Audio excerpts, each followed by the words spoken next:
So Kyle found an article, and the title says it all. It's China's Algorithms of Repression. They are collecting massive amounts of data on their citizens that tracks the movement of them by monitoring their trajectory, location data of their phones, ID cards, vehicles, monitoring the use of electricity and gas stations of everybody in the region. So that's the tone of the discussion here. Well, and this is from humanrightswatch.org, so take it for what you will if they have a bias or not. I'm not saying they do. I'm just saying certainly there's a point of view here. Welcome to the Deep Chat. I think what's interesting is compare it and contrast it against what we have in the West. That's a piece of it, yeah. I actually specifically wanted to hear some of your thoughts, though. Someone who understands the technology and maybe even a bit of the intelligence side and what have you, that governments are going to have some level of surveillance. So where should these lines be? Obviously, China's are very different from ours. Yeah, I think we have a lot of legal precedents, and I'm definitely not the authority on that in terms of what the government can and cannot collect on. Edward Snowden felt compelled to do what he did because he thought that the powers that be, the government, the organizations were violating those rules. Yeah, I would even go as far as to say he had a patriotic duty to do what he did. I'm not going to get into that. That's a whole nother topic, and one in which I vacillate on. Of course. And it's tough for me, having been in that community, but also, I guess, leaning libertarian and thinking that we should have very, very clear guidelines on this. And supposedly we do. That's where I think comparing and contrasting the West and the East is a good idea. It seems like the federal government there has backdoors, not necessarily backdoors, but legal methods of monitoring practically everything. Whereas in America, I still believe that you'd have to stitch together this data. And my guess, and again, I haven't done this in a long time, and I'm not speaking to experience here, but my guess is that any information the government has in America is probably gleaned from open, I don't know, not open source, but open information that if you were really good at scanning large volumes of data, you could start to learn things like people's public Twitter location posts, people's public Facebook posts, the pictures they post. The massive amount of publicly available data is probably almost as good as what China does in terms of backdooring their way into that information. I don't know about that, because I suspect China has better backdoors. Let's not even call it a backdoor. Let's call it the side door. For example, in the 90s, I knew a guy I went to college with who worked at an ISP, an internet service provider, and confided to me that the FBI showed up at his job. All the tech people were put in a room, and they said, we're going to be installing these servers in your server rack. They're going to monitor the email you host, and you're not allowed to talk about this. And that was during the Clinton administration. I forget the name of it, but it was a big famous thing. This FBI program is called Carnivore, later renamed DCS-1000. And it came out eventually, and I believe those sorts of things don't go on so much in the U.S. At least I hope not. I hope no one can go into a Google data center and do something like that, or worse yet, an Amazon one. But I bet you China has easier access. Or if they call up, what is it, Weibo, the sort of Chinese Twitter, and said, hey, we want you to add these new API endpoints for our exclusive use, I bet those endpoints show up, you know? I bet they exist. Yeah. I think that's, generally the agreement if you're going to do business in China. And of course, I think American companies are incentivized to look the other way and not necessarily give backdoors if you're an American company, but to remove capabilities. I mean, we know that in the past, companies have removed capabilities from their software just so they can be allowed into China because it's such a massive market. Now, what happened in the 90s with your friend, I would suspect that they monitored because they had a legal case and somebody was using those servers to do something, right? This was targeting a particular group or person. Truly, I can't say, but every indication was that it was a broad thing. Broad thing for that company, but not necessarily. And other companies like that company. Well, and I think that's what happened in the early days of electronic communication, right? They didn't have clear boundaries on the law, and those weren't established. And that probably felt in the early days like tapping a phone line. And I could see that being something that was just accepted easier. But now we see how much information is shared online. And for someone to accept that would be oh yeah, sure, just install a blanket thing that monitors all of our data. What's interesting is that you bring this up is because on one of our prior videos, artificial superintelligence, someone said, and I'll quote, "Why would the AI need to put backdoors into systems when the government already has those backdoors baked into most operating systems?" Now, I replied to this person, I would challenge that. Yeah, not true. I don't think that's true at all. To put a backdoor in an operating system would be discovered by all of the hackers rather quickly if it was that fundamental. Most likely, or I mean, we can just say he's wrong because the Linux kernel is open source. I can go review the code. If you want to say there's a backdoor in Windows, I'll give you a maybe. Yeah, it would probably be found out. If it's a backdoor for the government, somebody would figure it out eventually. We do satellite communications for international companies, for ourselves, and nobody's ever come to me and said, we need a backdoor. Or maybe they've already got one. The argument would have to be more fundamental than that there's a backdoor somewhere. Yeah. So we're talking about America here. Like, we've already established that in China, we believe that it's sort of par for the course and probably very legal or illegal not to build in that backdoor in China. You basically won't get up and started if you don't have a way for the government to monitor. I think we agree there. Let's dig into this. I think this could be interesting, and you and I both know something about it. That idea that hypothetically there's a backdoor that's already there, and that's why you've never been asked. What might that look like? Put on your conspiracy theorist hat. What would a backdoor that you're unaware of be? This is a tough one because we use so much software, and I'm just going to say blanket software, coded ourselves and also not coded by us. If there were a backdoor, you'd have to find a weak link somewhere in there. We're on Amazon, and I'm pretty sure Amazon has an incentive not to have a discovery of a backdoor, and they have the money and the lawyers to make sure that that's something that doesn't happen to them. So I would rule out like large corporations like Amazon.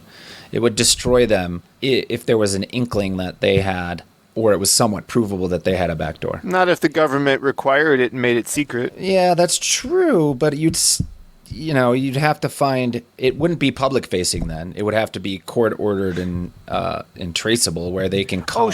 And they can do that. They can do, but it has to be specific. Right? When I'm talking about a backdoor, I'm thinking, a generalized backdoor that allows access whenever they need to, not through some form of legal process. Oh, that Amazon themselves would do that would be suicide. Right, exactly. Everybody would go over to whoever the next person. Literally anything else. Yeah, literally anything else. So my point is that it would be not from a legal standpoint, from a technical standpoint, where do I think it would be inserted? And I don't think it would be inserted in the big providers. I think it would be inserted in little providers that sell something great that everybody uses and that are a shell company or a faux company that somehow enables a backdoor, or that they were blackmailed into putting a backdoor in. It wouldn't last that long, in my mind. If there's a backdoor that is available remotely on the internet and whatnot, we would see that traffic. My security team would see it in a heartbeat. They see the smallest things. I mean, to give you an example. Unless it's a sleeper cell. It still has to go over our ports and through our system. It has to. Like, there's no way. We monitor all the traffic coming in and out. Our team set up in the dev environment the development environment, something that pushed out information that allowed us to analyze like a build of software. And it pushed it to this not public website, but it was to one of the tools that we use. And in our build process, it would put out a link, and that link was an obscured link. So it had a big hash at the end of it. So it was ugly. You couldn't guess it. Mm-hmm. But with that link, you could see all not source. You couldn't see our source, but you could see, the libraries that we imported that we might be using. Mm-hmm. We had to turn that off. And how did we find it? We found it because our security team said, what's this going to this particular website? Aha. It didn't fit. Then they asked, and the team told them, and then he said, oh, you got to stop that. So we stopped it. So even though I still needed a lottery ticket to find this, and all it told me was the libraries you happen to use, which is pretty boring stuff in general, your security guys still didn't like it. Right. Doesn't like it because it violated FedRAMP policy. If you're talking about being certified for certain key security accreditations, you can't do things that violate those.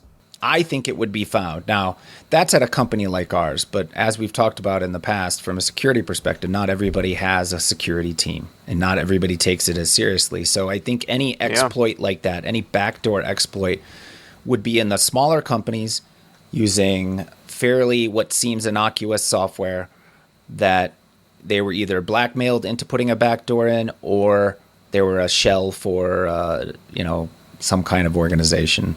Even then, that hole would eventually be discovered because at some point, a company like mine would start using that good software and then find out. Well, the other level it could be at is the hardware level. The manufacturers of the devices that you run machines on, they could have a chip on that board that is secretly monitoring all your data. Well, they could, but then that goes back to the same thing that we talked about with AI superintelligence and security. Because let's say that board is running at Amazon. Amazon bought some of them. Right. There's traffic that has to go in and out, and they would see it. At some point, they would see, why is their data, large volumes of data, or even small volumes of data going out of this when it shouldn't be? And as you know, Kyle, Amazon has very tight security controls in terms of what can talk to what. You would constantly, more than likely, if it was trying to talk to something it wasn't supposed to talk to, they would find that out early and often, especially at the scale in which they do business. But instead of using the network device on that circuit board, that secret spy chip could broadcast a shortwave radio, and as long as there's another listening device within the same data center, it could hear that. That could be a mothership sort of machine that could then take the data out to the network. It could. In the intelligence community, they've done things like that, intercepted chips, added something to them before they got to the other end, and then monitored them for a certain amount of time. But that would eventually be discovered, and I'm sure they know that there's a shelf life to those solutions. For instance, we had radio interference in one of our sites from a solar panel. Apparently, there's a solar panel manufacturer that uses S-band frequencies, and that's the frequency that one of the frequencies we transmit on and receive on. And it's causing all sorts of problems because this unshielded equipment is transmitting in a spectrum that they're not really allowed to transmit in. So it's just poorly designed equipment. And we found that out. So I think that transmissions would be eventually found out by someone if it was at scale. If it wasn't at scale, and this is where I go back to it, it'd be these one-offs. Oh, we want to buy, 50 chips, and it's from this obscure company. Well, don't buy from obscure companies. Buy your Intel or your AMDs. Make sure you have a chain of custody, and that's another thing with security, chain of custody. Is there a good chain of custody? If there's not a good chain of custody, well, then, yeah, you could suffer these sort of security breaches. In America, you've got to do a lot more to make this happen. And it's either going to be legal and it's going to go through the courts and they're going to have a court order, in which case, there's a valid reason to comply. If it's trying to hide it, then it's going to be these one-off sort of high-value things that they're taking the risk because it's a high-value target or it's something that's really important. And they have a legal right to do it, and the smartest way to do it is by, intercepting the chips or putting a backdoor into some shell software, some shell company that they created to sell the software to them. I mean, that takes a lot of work, right? Sure. And could I see it happening? Yeah, but again, it's not going to be at the massive scale that China does it. China literally can say, no, you have to comply with whatever we do. And that's what it seems like, right? Yep. Everyone has to comply. I know this seems like maybe a controversial thing to say, but there's some upsides to that. No, let's just not put any emotion on it and say, yeah, what are the upsides? Because sure, there are the upsides to it because we don't get the criminal investigation top of mind, right? Sure. Yeah, it certainly makes criminal investigation easier. They know things not necessarily before they happen, but they have the data to back up when it happens. And at some point, there will be predictive algorithms, which I'm sure there already is, that say, oh, look, and in this article they cover this, look, someone's doing something suspicious. It's out of the norm for them. Their usage of power has skyrocketed. So what are they doing? Are they mining Bitcoin or are they growing pot? Right. Now I can tell you. Or something worse. Let's skip over those first two and worry about the third case we didn't predict. Well, but also important here, we'll go worse, but important here to note is that I know some people who did grow pot, massive, massive amounts of pot, and they're not in jail. This is California.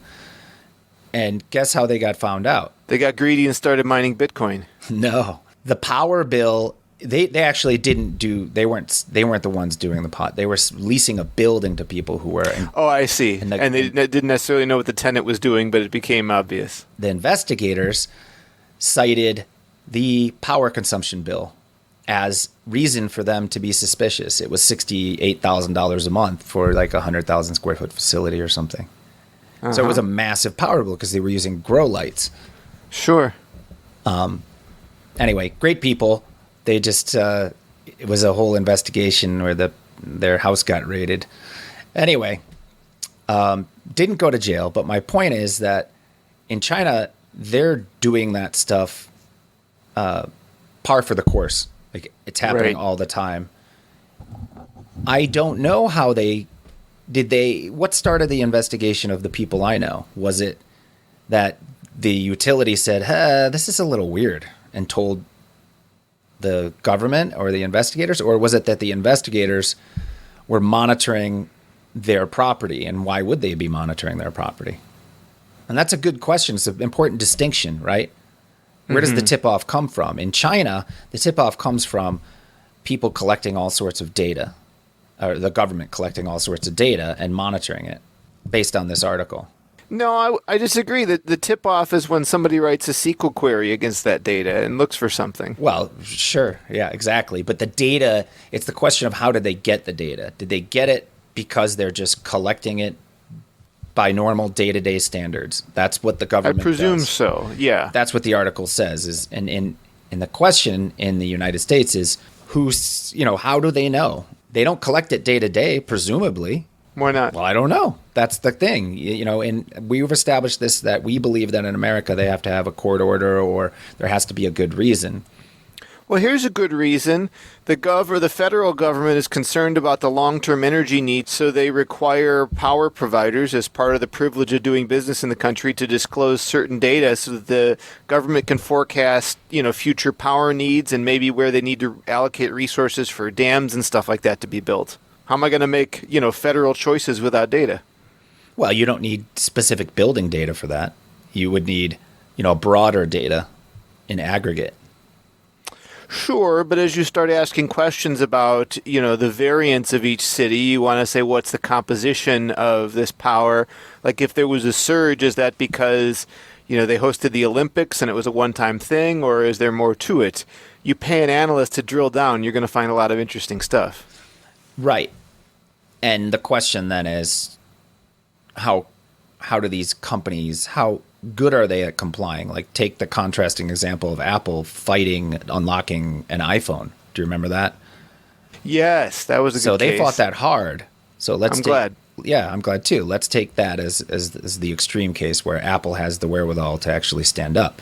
Does the utility just go, yeah, we'll accept that loose argument and here's the data? I mean, Apple already had it encrypted, so they were doing the right steps. What I wish had happened with that is it pushed more of a consumer demand for privacy-first devices. If that's what people truly want, we should signal that to the market with what we're willing to pay for. And I think that's happening. I do think, really, in the next 10 years, we're going to see privacy first and more pay for things like social networks. I do think that's... No, I think it's too confusing. People don't get it. Yeah. I think as people get used to these micro bills, like $1 a month for things, which they're getting used to, and cable is more a la carte, we're going to pay for Hulu, we're going to pay for HBO. They're used to these small things that they pay for that provide value. And I think that brain shift is going to cause people to make it acceptable that they might join a social network and pay for it for having no ads. Because the corollary is pretty simple. TV has a shit ton of ads and it's boring to wait through those ads. Netflix has none, and you pay for that. So that, by extension, I think people's brains are becoming okay with this concept, and that's where it will extend to. Yeah, we'll see. I mean, Netflix is a good example, but an extreme one because of the cost of production, the cost of running a social network. I mean, you got to pay engineers to make features and stuff like that. But, I don't imagine they iterate heavy on Gmail these days. Yeah, that's why it would be 50 cents a month or $1 a month. Yeah. And that's fine. So back to the topic on and how it relates to China and versus the U.S. is, well, going back to it, there's no question in China that the data is theirs. It's theirs to look at. It's theirs to correlate, etc. In the U.S., it gets a little muddy, right? We would have to get on an expert who knew more about the boundaries. But even then, I would say that knowing what I know about human nature and about people and about law, there are so many laws that are on the books that we don't know which ones to enforce and not to enforce. Yeah. Some of them are chosen not to enforce. And on any given day, you've probably committed, at the very least, a misdemeanor. I hope so. And sometimes a felony. And in your lifetime, you will have committed a felony that you're not even aware of in some state, in some place, somewhere. Like, it's a felony to carry nunchucks in California. It's not a misdemeanor. Really? Okay. Yeah. So if you ever carried nunchucks, you've committed a felony. Well, how can one transport them? Unless you're an instructor bringing them to and from your training facility. Well, I don't know about nunchucks, but I do know a thing or two about surveillance. The Human Rights Watch group, they're calling for China to immediately shut down this program and delete all the data and stop using surveillance on this one group. I'm sure the Chinese government just hasn't gotten the message yet. They probably didn't see this, but what do you think? Is that that's an extreme response? Is that an appropriate one? I mean, it's the appropriate ask, but they certainly won't do it.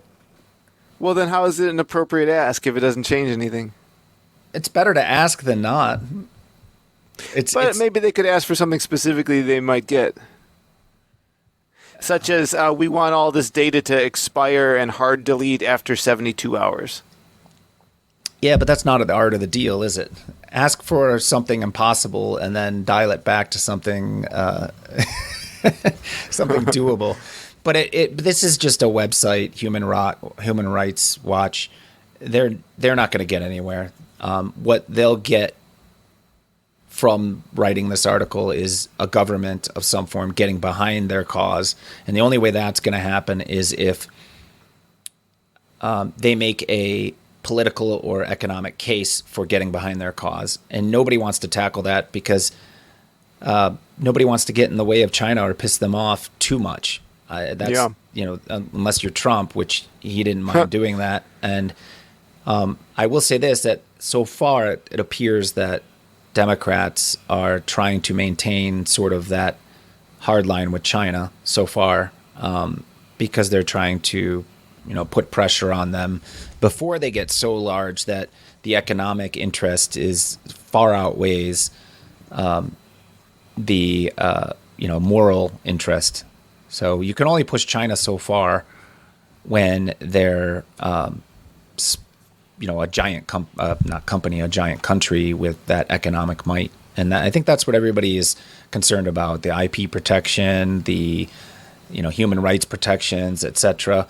If you're going to change things, you got to do it now before they're even bigger, because they're the number 2 economy in the world, and in 10 years they're going to be the number 1. And that's okay. I don't have a problem with that. That's fine. But the control they have over their citizens, while the citizens appear to be very happy, it's just a little spooky. So yeah, I like to think of it as different. I mean, there are things that are alarming, obviously, about China to my ears, and I'm sure there are things about our country that they would feel the same way about.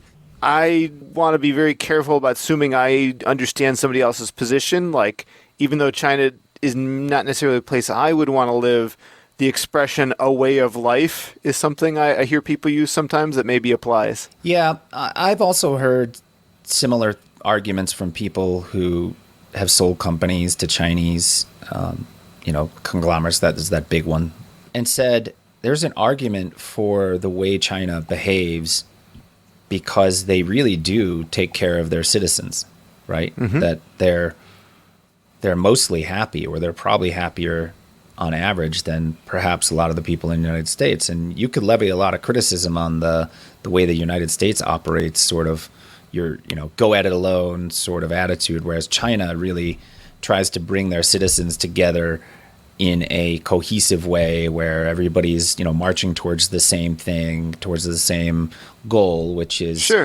the state progress. And look at the lockdown. They did amazing compared to us. Well, I don't know.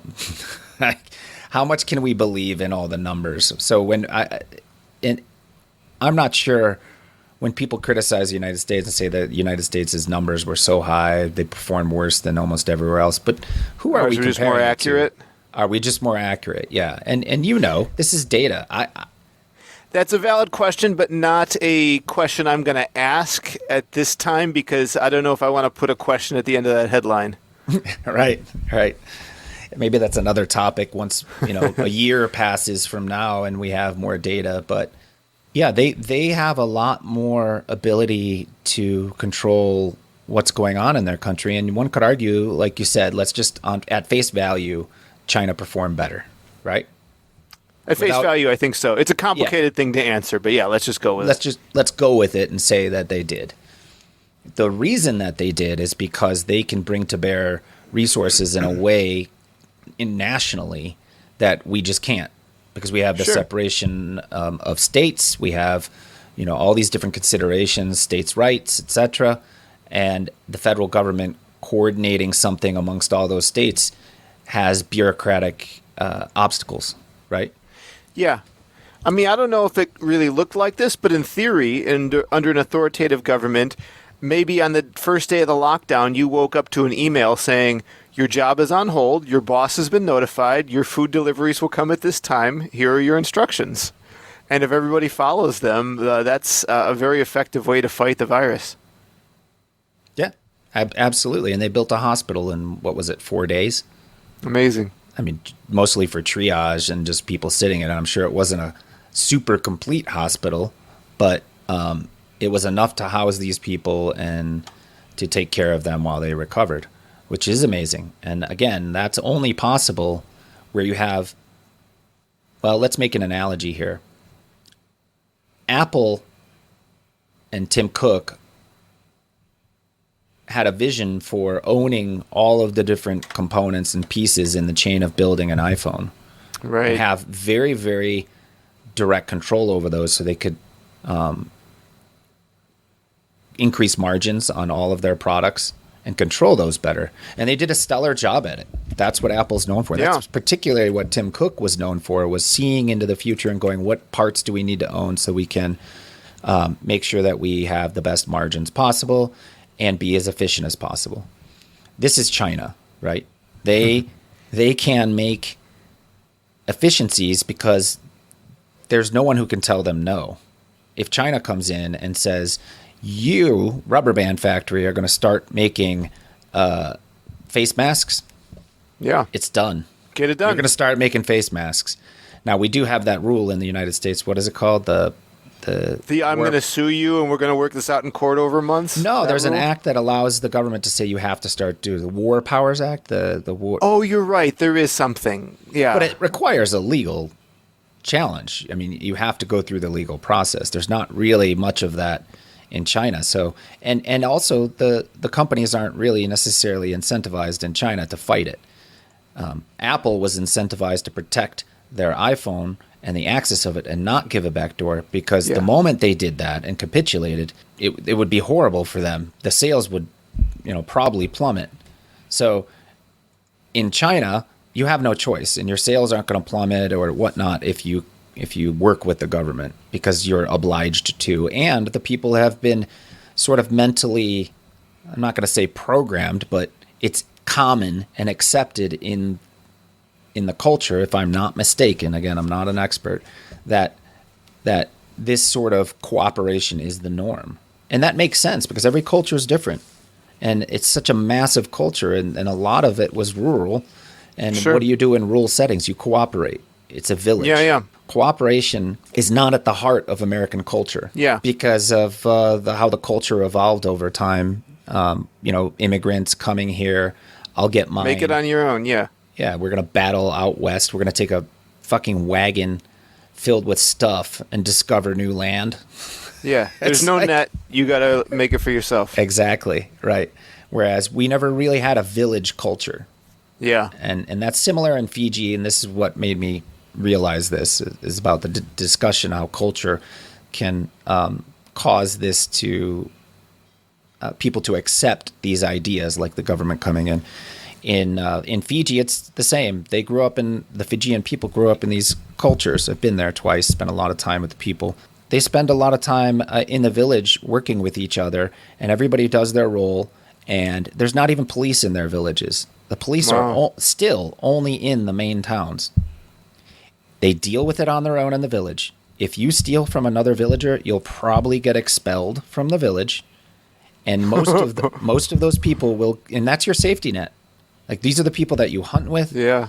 that you get your food with, that wash your clothes, that will look out for your kids, all this stuff. I mean, the safety net is there in the village, but you get expelled if you did something wrong. And most of those people end up going to the big city. And I said, well, I asked the Fijian people, so what happens when it's something really wrong? And they said, well, we do sometimes call the police if we have to. And the police will come from the Nadi, the big city there, and they will start to deal with it. But most often, these people who are expelled from the villages get put into the big cities. So my point here is that this sort of village culture, this community culture, is very different than the United States. And I suspect that in China, it's a huge influencer as to the acceptance of this sort of overarching security state. Do you think that people, it's a willing acceptance that they think this is a better way? Like, if I was a villager in one of those areas you were describing, I might be of the opinion that, okay, so we banished somebody who did something horrible to me or damaged my property, but I still have damaged property. It's not getting fixed. That in another system, I could get some, compensation or whatever. That could be why I don't want to live in that way of life. But the other person could look at me and be like, no, your cops come and they kill people for no reason. We'd prefer to do it our way. Do you think in China, people are saying, no, we're opting into all this? I think some just accept it. It's the slow march towards something. They don't really realize it. And that's always a libertarian argument against this slowly eroding or working your way up. And they would say eroding your freedoms, but you don't know it's being eroded. It's this slow removal of your ability to fight back because the legal precedent has been set, and you're slowly chipping away at these things. Like, for instance, California can't fight the NRA and get guns banned altogether, right? It's very difficult. California can do other things, like remove the ability to easily pass the ability to buy more than 10-round magazines. Yeah, make every aspect of it increasingly difficult. Right. And ammunition is very difficult to get right now. These things, like taking away little things at a time, they all add up eventually. And I think that's kind of what happens, I suspect, in China. And the reason people don't fight back is because it's just been over a long period of time, slowly whittling away. And I think there's probably a subset of rebellious youth or even, older people who want to rebel. But can you imagine? How do you find the means to rebel? Because the moment you install the Signal app, well, now the Signal app is on your system. And according to this article, they will know it. And that's suspicious. Even if you're educated as to what this stuff can do, what is your recourse besides leave? Yeah, I guess that's about it. It's hard to say. Yeah. What do those people think? I'm sure there are people who are actively fighting against it, but in a very quiet way. And if anything, leaking information out that isn't tied to them in some way. I mean, they're basically becoming intelligence operatives. I think that's the only way to fight it. Yeah. If they are fighting it at all. Well, it's a big place for sure. Somebody is. And I think that's what we need to get on, as someone who knows more about this. This would be interesting. It would. I have, interesting enough, maybe this is my bias, but I found every time I get into a discussion with somebody about China, they have strong feelings one way or the other. And I feel like I haven't made up my mind yet. Yeah. It's tough to make up your mind, and that's the whole point of our discussions, is to try to unpack it. Circling back on why we read this article in the first place, the title of the article, again, was China's Algorithms of Repression. I mean, the article's long. Our conversation is too, and there's more to be said. But on a long horizontal point of where we go with things, I'm very interested in this boundary of where surveillance should be, government's role in it. And I'm not an absolutist either way. I may come in to one polar end of the discussion at times, but for me, it's unclear. And I think people are not necessarily informed enough to even express the mechanisms they want in place. So this is going to be a topic of discussion. Yeah, I think we could revisit this for sure. And it's about the trade-offs, right? That's what we have to go into, is the trade-offs. Like, you're going to have to sacrifice some freedom if you want to be more safe.